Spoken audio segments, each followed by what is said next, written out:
welcome to my views and some new stories for you. First one is from Tigray. Some Tigray-backed news sources are claiming that Eritrean military is still in some parts of Tigray.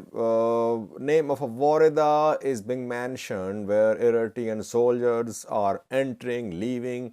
So they have not withdrawn from this Woreda completely. And a Catholic bishop who is in charge of the religious institutions in the area claims that a church school has been damaged, its relics stolen allegedly by Eritrean soldiers. Secondly, viewers, Ethiopian President Sahle Work met with the Patriarch Abune Matis. Details for you. Thirdly, arrests continue of those who are loyal to Orthodox Church of Ethiopia. A deacon who is a producer as well, working for Orthodox Church news outlet, has been arrested reportedly. And what about the letter which was written to Adigrat diocese from the Holy Synod? Are the two sides rejecting this letter? So what is the status of this letter? Who generated it? And lastly, a European institute released a statement a few hours ago, which is an apology to the Oromo Liberation Army. What is this apology about? Firstly, we was Tigray. We know that Eritrean military has withdrawn from all main cities and towns of Tigray, though confirmation is being awaited. Confirmation will come when Africa Union observers verify. They have not shared any report about the withdrawal. They have confirmed that Tigray forces have surrendered heavy weapons, but they have not confirmed that Eritrean military and Amhara forces, they have left Tigray. So confirmation is awaited. Now it is being reported from a Woreda which is on Tigray-Eritrea border that Eritrean military still keeps on entering the Woreda, and a church school in the Woreda has been damaged in shelling. Its belongings, its relics have been stolen allegedly by Eritrean soldiers. Name of this Woreda is Gulomahda. Gulomahda it is also called, Gulomahda or Gulomahda. It is right on Tigray-Eritrea border. To its east there is Oromo, to the north there is Eritrea.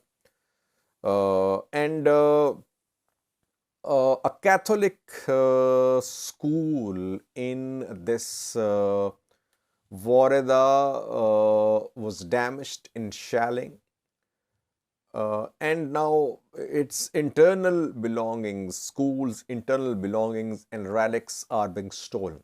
That is what was reported by Adigrat diocese bishop, who is bishop of this area too, I think. His name is Selassie Medhin.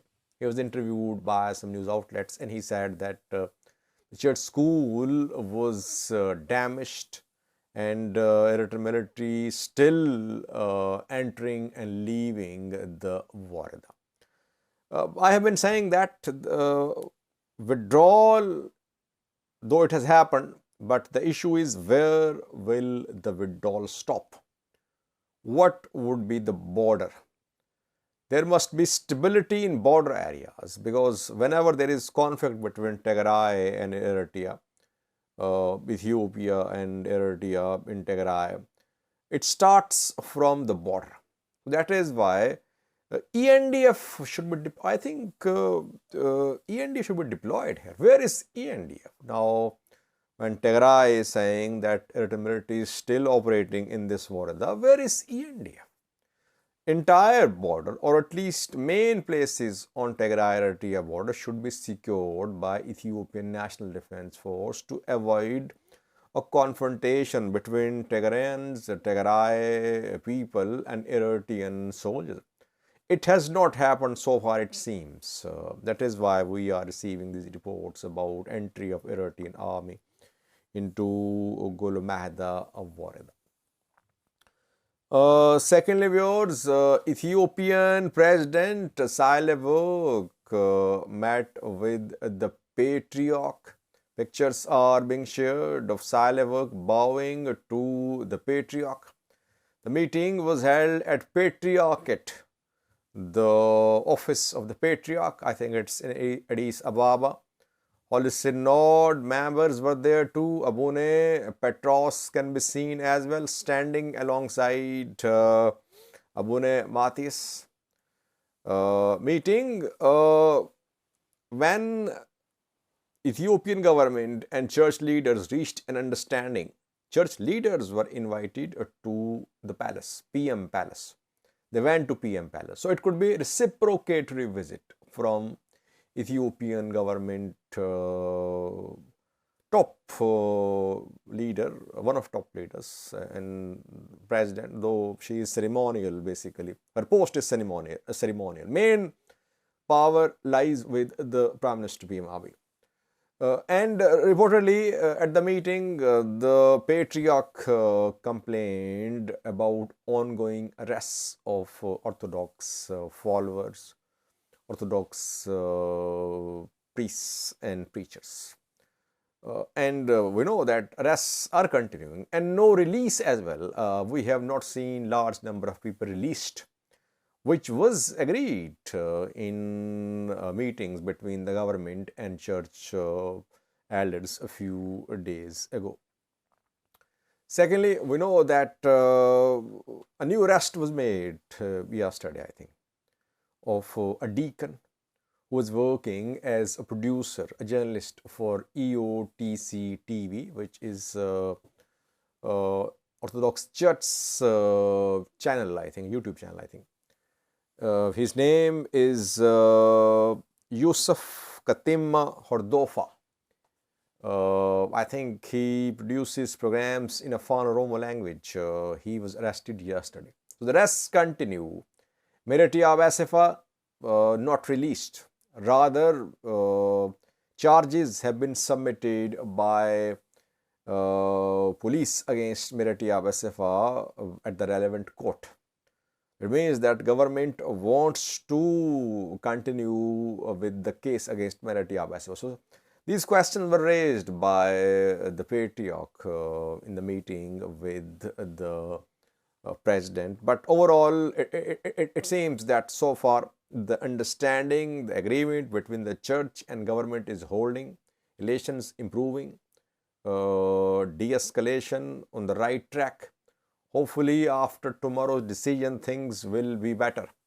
Tomorrow is crucial, because on Wednesday, court will issue a decision about the case filed by Orthodox Church regarding control of churches in Oromo. The court might postpone the case, I think, because in case of decision in support of one or the other party, it can have some repercussions. So court might postpone the case tomorrow. Let's see. Thirdly, viewers, we shared pictures 3 to 4 days ago of a letter allegedly written by the Holy Synod to the Archbishop of Diocese in Adigrat, Tigray. It was a sort of apology, a sort of request to Tigray Diocese to rejoin the Orthodox Church of Ethiopia, to restore ties which have been cut off for the last 2 years. The Church, the Holy Synod, is denying having written any such letter. Abune Petros denied writing of such letter. Marha Christos, the Archbishop of the Adigrat Holy Synod, was interviewed by Voice of America, and he was asked a question about restoration of ties with the Orthodox Church. He did not address the question of receiving the letter, but he just said that Tigray's position was unchanged. Now, so far, Tigray's side has not confirmed as well, unequivocally, that it received a letter from the church. Church is denying as well. So it's difficult to say what happened. Who manufactured this letter if it is fake? Some have come up with another conspiracy theory. They say church did write a letter, but now church is backing down. So all types of stories. But since the two sides have rejected or they are not confirming receiving and sending of the letter, it means we should treat it as a fake letter so far. Lastly, viewers, European Institute of Peace has apologized to the Oromo Liberation Army. It has released a message. It is an institute based in Europe which monitors international conflicts. It released a report in November about Western Oromia. In that report, the report was titled Potential for Peace in Western Oromia. In that report, the institute accused OLA of having committed Tole massacre.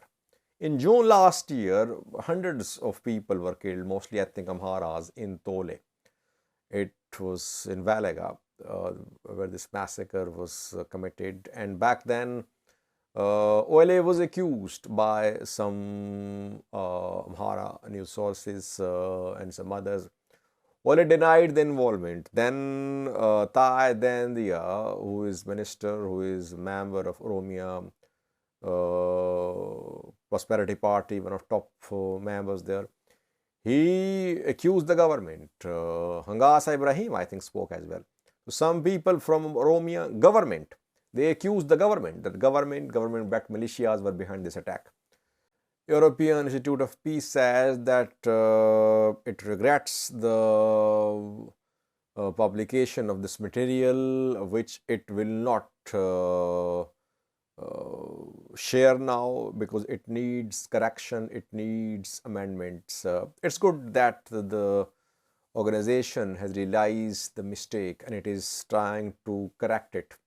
This culture of correcting mistakes should be adopted by Ethiopian news outlets as well. They share lots of claims, lots of fake information, false information. I don't know, intentionally or unintentionally, they are part of this campaign of misinformation, disinformation, and they support mostly one faction in religious conflict, in ethnic conflict, in political conflict, and they don't make corrections. So this culture of making corrections should be adopted by Ethiopian news outlets, social media outlets mainly, because they spread information which is unverified and then they don't make corrections. Thank you for watching.